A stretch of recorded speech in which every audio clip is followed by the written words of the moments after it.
In 2023, Tinubu won the Nigerian presidency with 8.79 million votes.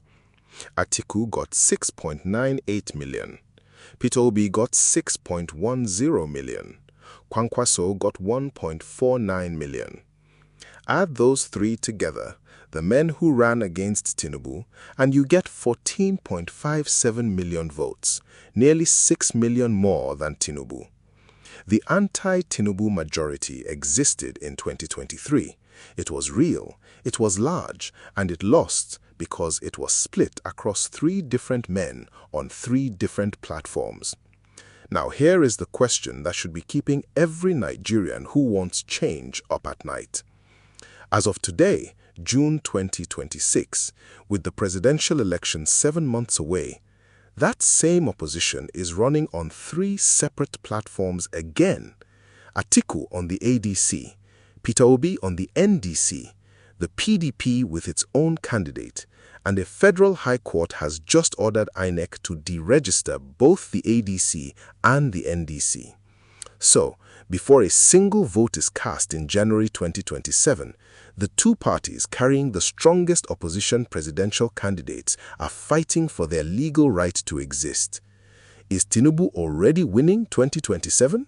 Stay with me, because this analysis is going to show you something the Nigerian mainstream media is completely missing.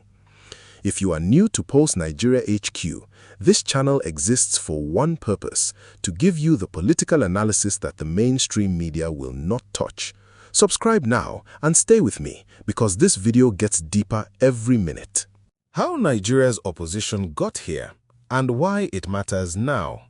To understand the crisis in Nigeria's opposition, you need to go back to July 2025. That was when something genuinely historic happened. Something that should have changed the 2027 election permanently. Atiku Abubakar, Peter Obi, Ralph Aregbesola, Nasir El-Rufai, and former Senate President David Mark walked into the Shehu Musa Yar'Adua Center in Abuja and announced a coalition. They adopted the African Democratic Congress, the ADC, as their platform. Obi and El-Rufai held hands on stage. Men who had not spoken in years were suddenly united by a single goal: remove Tinubu in 2027. The symbolism was powerful. The politics were less so. The coalition had a fundamental problem it never solved: who gets the presidential ticket? Atiku, at age 78, was making his 7th run for the presidency. He was not going to step aside. Peter Obi, who had electrified Nigerian youth in 2023 with the obedient movement, was equally unwilling to play second fiddle, particularly to a man from the north when public sentiment was building for a southern presidency. By late 2025 and early 2026, the coalition was fracturing visibly. Atiku and Kwankwaso exited the ADC arrangement and moved to the NDC, the Nigeria Democratic Congress, a newly registered party. The ADC itself descended into factional warfare with three separate factions, each claiming the party's authentic leadership. Then came the legal blow. A federal high court in Abuja ordered the deregistration of the ADC. Days later, a separate federal high court in Lokoja ordered the deregistration of the NDC. The court ruled that the NDC's registration was secured using a logo that belonged to another party, the Peace Movement Party, which had not been joined in the original suit. The result? As Nigeria enters the final 7 months before its presidential election, the two primary opposition platforms are fighting in court for the right to exist. The APC, meanwhile, held its presidential primary in May 2026. Tinubu won with 10.99 million votes from registered party members. His lone challenger got 16,503. Is the collapse of the opposition organic, a failure of leadership and ego, or is something more deliberate happening? And does it even matter which it is? The numbers say the anti-Tinubu majority is real. So why has that majority never translated into electoral victory, and what would actually need to change for it to do so in 2027? The electoral architecture and who it favors. Let us be precise about the institutional landscape, because the 2027 election will be decided not just by votes, but by the rules governing how those votes are cast, counted, and contested. First, the Electoral Act 2026.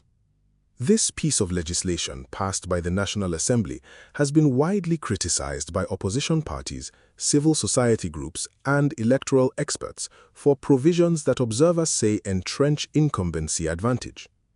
Most controversially, Section 63 of the Act removed the real-time mandatory upload of polling unit results to INEC's iRev portal, the electronic system introduced in 2022 that allowed results to be transmitted live and independently verified. The provision instead allows for result uploads under the broad catch-all of communication failure. Critics argue this creates a structural loophole that is impossible to independently audit, and that in 2023, result manipulation was already documented at the collation stage well above the polling unit level. Here is the fact that rewrites the narrative of who is really ahead in 2027. In 2023, Tinubu won the presidency with 26.72% voter turnout, not 26.72% of votes. 26.72% of all registered voters even bothered to come out. That means the Nigerian majority, including the hungry, the angry, the disengaged, and millions of newly registered young voters, largely stayed home. Tinubu did not win because Nigerians chose him. He won because Nigerians who opposed him either stayed home or split their votes. That structural reality has not changed. On party deregistration, Sections 221 and 225A of the 1999 Constitution as amended and the Electoral Act set conditions for party registration and deregistration. The Federal High Court's deregistration orders against the ADC and NDC are based on different grounds, one citing failure to meet registration requirements, the other citing a defective logo claim.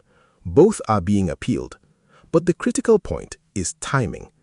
INEC's portal for uploading candidates closes between June 26 and July 11, 2026. If the court orders stand and the appeals are not resolved before the submission window, the ADC and NDC may be legally unable to submit their presidential candidates to INEC at all. That is not a hypothetical. That is the operational timeline the opposition is currently racing against. On APC's structural advantage, the party controls 22 of Nigeria's 36 states at the governorship level. Governors control security apparatus, local government structures, and historically have been critical to vote delivery in their states. The APC's control of state machinery, combined with incumbency at the federal level, gives it access to resources, media, and patronage networks that no opposition party currently comes close to matching. Who really benefits, and who is playing the deeper game? Let us move beyond the surface narrative and examine the real strategic chessboard heading into 2027. Tinubu's strategic position is stronger than it appears from his economic record. Yes, he presides over an economy where food inflation hit 17.8% in May 2026, rising for the fourth consecutive month. Yes, the World Bank estimates that an additional 10 million Nigerians fell into extreme poverty in 2025 alone, pushing the share living below the international poverty line to over 50%. Yes, Nigeria's minimum wage of 70,000 naira per month translates to approximately $42, among the lowest in the world in dollar terms. These numbers are catastrophic by any measure, and yet, Tinubu's strategic position does not depend on Nigerians being satisfied. It depends on the opposition remaining divided. The publicly accepted narrative is that the opposition failed because of ego and personal ambition. But there is a structural argument that deserves serious examination. The ADC, the coalition party, was the platform opposition leaders did not build themselves. They entered a pre-existing party and attempted to repurpose it. The original ADC members, led by figures like Dumebi Kachiku and ADC lawmaker Leke Abejide, rejected what they called a hostile takeover. Courts became the battleground. Meanwhile, the NDC, Peter Obi's vehicle, faces a deregistration order over a logo dispute involving a party that most Nigerians had never heard of. Ask yourself, in a country where courts have consistently found themselves adjudicating the most convenient outcomes for incumbents at the most inconvenient moments for challengers, does the timing of these legal strikes against the two primary opposition platforms feel accidental? Now, let us examine the key actors. Atiku Abubakar, ADC presidential candidate with 1.4 million votes in the ADC primary across 24 states. His northern political base remains intact, but governors who were once loyal, including Adamawa's Umar Fintiri, have moved toward Wike and the APC alignment. His age, 78, and his seventh presidential bid create real credibility challenges, particularly among young voters. Peter Obi, NDC presidential candidate. He retains the most powerful organic support base in Nigerian politics, the Obedient Movement, youth voters, and the Southeast Bloc. His problem is structural. He lacks control of any state government. He has no incumbent governor delivering votes for him, and his party's legal status is currently under court-ordered deregistration. Kwankwaso, expected to be Obi's running mate on the NDC ticket, bringing Kano votes. This pairing, Obi Igbo, Southeast, and Kwankwaso Hausa Fulani, Northwest, is the most theoretically powerful ticket in the race. Whether it survives the legal threats to the NDC and holds together through primaries is the defining question. The silent power in this race, Nyesom Wike. The FCT minister controls both PDP and APC structures in Rivers State, Nigeria's second wealthiest state, and has aligned firmly with Tinubu's re-election. He has publicly knocked Obi's political trajectory and dismissed the NDC. Wike as a Tinubu asset in the South-South changes the electoral arithmetic of a region the opposition needs to win. Now, if what I just told you surprises you, drop a comment below right now. Tell me, do you think the opposition can still win? I want to know what you think before we get to the section that changes everything. What 2027 is really about beyond the candidates? This election is not simply a contest between individuals. It is a referendum on several questions that will define Nigeria for the next decade. On the economy, Tinubu's reforms, subsidy removal, naira float, tax restructuring were painful but arguably structurally necessary. Inflation peaked above 34% in 2024 before beginning to moderate. By May 2026, it had fallen to 15.93%, still elevated but directionally better by the government's own metrics. The Tinubu camp will run on this as evidence of a turnaround in progress. The opposition will run on the human cost, 140 million Nigerians below the national poverty line, Gari and rice now unreachable for daily wage earners, a minimum wage worth $42 a month. Both are true simultaneously. The question 2027 will answer is which truth Nigerian voters weigh more heavily. On democracy itself, the deregistration of opposition parties, the Electoral Act provisions removing real-time results uploads, the February 2026 protests where hundreds marched on the National Assembly against changes to the electronic transmission rules, these are not isolated incidents. They form a pattern that human rights lawyer Adeyanyonju captured precisely when he warned that if Tinubu wins in 2027 without credible challengers, his victory will face a legitimacy crisis regardless of the vote count. Legitimacy is not just about winning, it requires the credibility of competition. On regional power balance, the 2027 election will be the first since 1999 where a sitting Southern president seeks re-election while the leading challenger is also from the South. Peter Obi's candidacy disrupts the traditional North-South rotation framework that has structured Nigerian presidential politics for 27 years. This creates an opening for northern voters to be genuinely contested, with Kwankwaso as a running mate on the NDC ticket, potentially delivering Kano, while Atiku delivers Adamawa on a separate platform. The fragmentation of the northern vote across ADC and NDC could paradoxically cancel the opposition's northern advantage. On security, Nigeria has recorded over 19,000 deaths from violence and over 12,000 abductions since May 2023, according to civil society data. Banditry in the northwest, farmer-herder conflicts in the Mid-Belt, ISWAP activity in the northeast, and pipeline militancy in the south-south continue. No candidate has presented a credible security architecture, but security affects electoral participation directly. Communities under threat vote in lower numbers, which historically advantages the incumbent. The case for the opposition, and where it has merit. Let us engage the strongest case that the opposition can still win, because analytical honesty requires it, and because dismissing it entirely would be wrong. The case goes like this. Tinubu won in 2023 with 26.72% turnout and 8.79 million votes in a country of over 220 million people.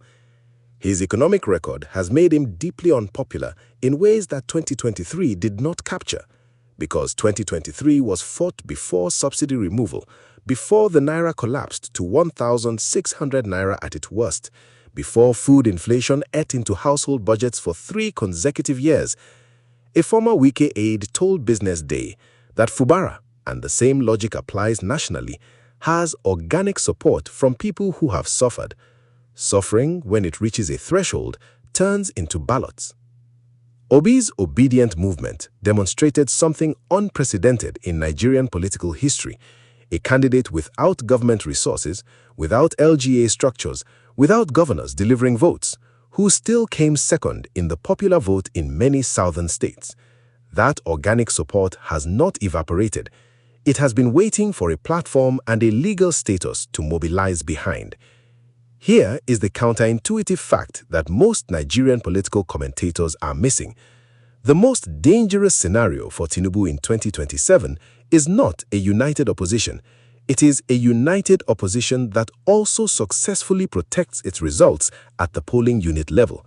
Because in 2023, according to BBC investigations and independent observers, there is credible evidence that the result at the polling unit level did not match what was announced at collation.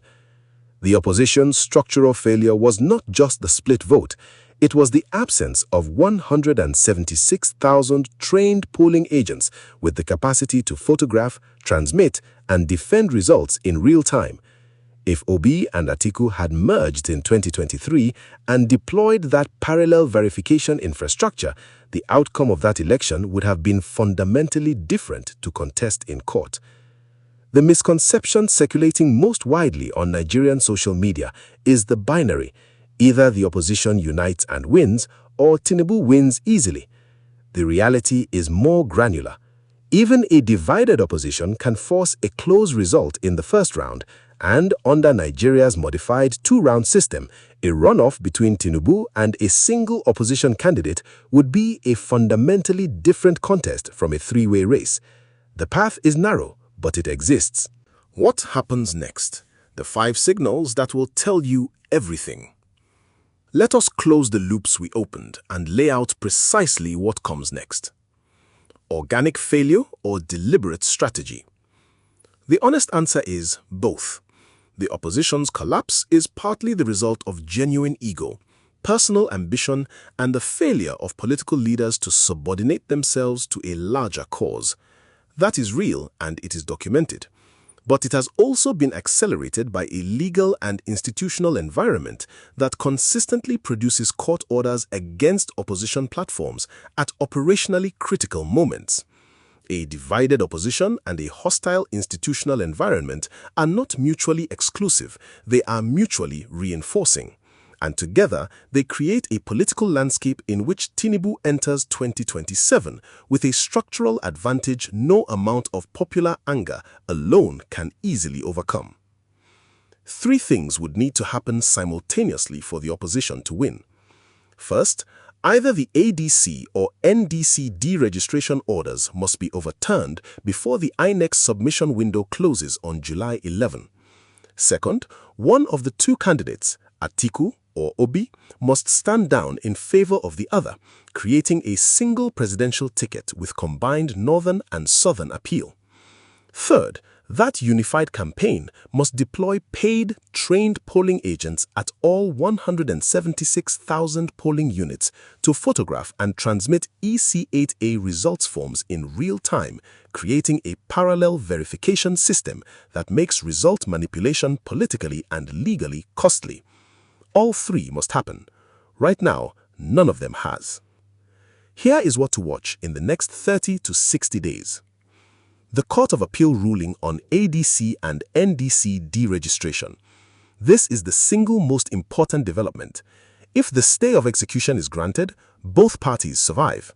If not, the opposition landscape is restructured by judicial decree before the campaign even begins. Whether a Obi Atiku single ticket emerges. As of today, both men are on separate platforms. Any signal of a merger or joint ticket would be the most significant opposition development since July 2025.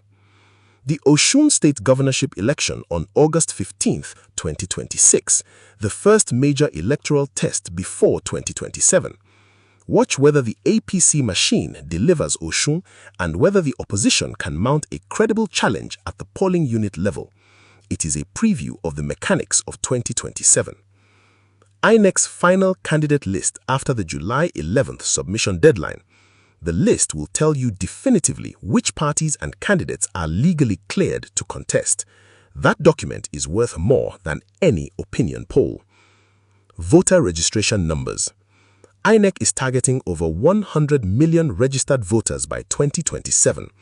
New voter registration, particularly among young Nigerians under 35, is the variable that most changes the 2023 baseline. If youth turnout improves significantly and concentrates behind a single candidate, the calculus shifts. Best case for the opposition. The court orders are stayed, Obi and Atiku agree on a single ticket before October, and voter registration drives produce the highest youth turnout in Nigerian electoral history. In that scenario, and only in that scenario, the 144.57 million 2023 opposition votes consolidate into something capable of defeating Tinubu's machine. Most likely scenario based on current evidence, the opposition enters the election divided across at least two major platforms, the legal battles drag past critical deadlines, and Tinubu wins re-election with a margin comparable to 2023. Not because Nigerians support him overwhelmingly, but because the structural conditions for defeating him have not been assembled. And that is the most important political truth in Nigeria right now. Tinubu may not be winning 2027 because he's strong. He may be winning because his opponents have not yet decided to stop losing. We opened with a question. Is Tinubu already winning 2027? After this analysis, the answer is not yet, but the structural conditions are moving in his direction faster than the opposition is moving against them. The anti-Tinubu majority is real. The numbers prove it. But a majority that cannot organize itself, cannot protect its votes, and cannot survive a legal system being used as a political instrument is not yet a winning majority. It is a potential that has not been converted. There are 7 months left. Courts will rule, parties will merge or collapse, candidates will calculate, and 100 million Nigerians will eventually be asked to choose. Whether what they choose is what gets counted, that is the question 2027 will answer. And it is the question that should be at the center of every conversation about this election.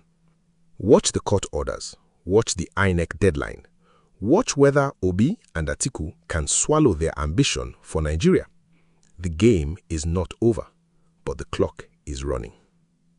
If this analysis gave you clarity on what is actually happening in Nigeria's 2027 race, share it with one person who needs to see it.